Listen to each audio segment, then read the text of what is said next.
What if I told you the US sided with Egypt over Britain, France, and Israel during a war? Okay, because Wikipedia is doing the official line, and I'm reading through the lines, between the lines. So I'll give you some examples.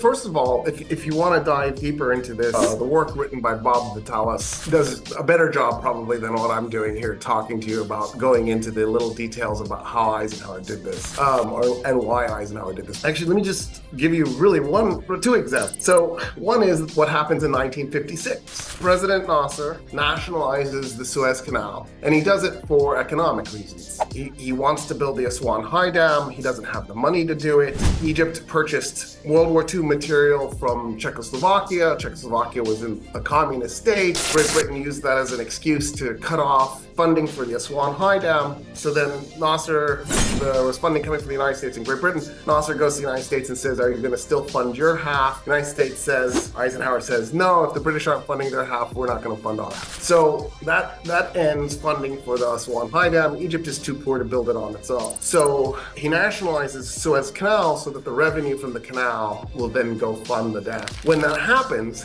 the United Kingdom and France attack Egypt.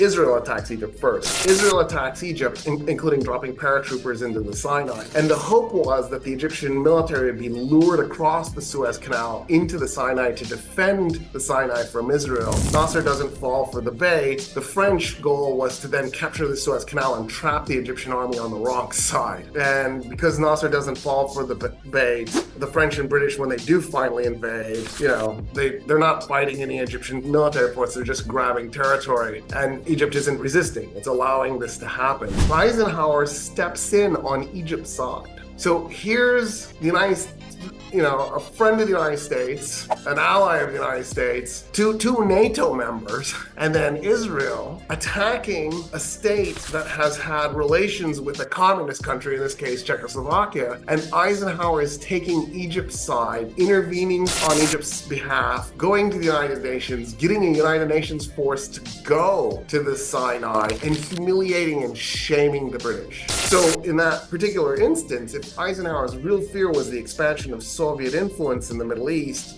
he might not have taken Egypt's side. He might have gone a different direction. Do you think Eisenhower made the right choice by siding with Egypt over America's close allies, Britain, France, and Israel? Let me know in the comments.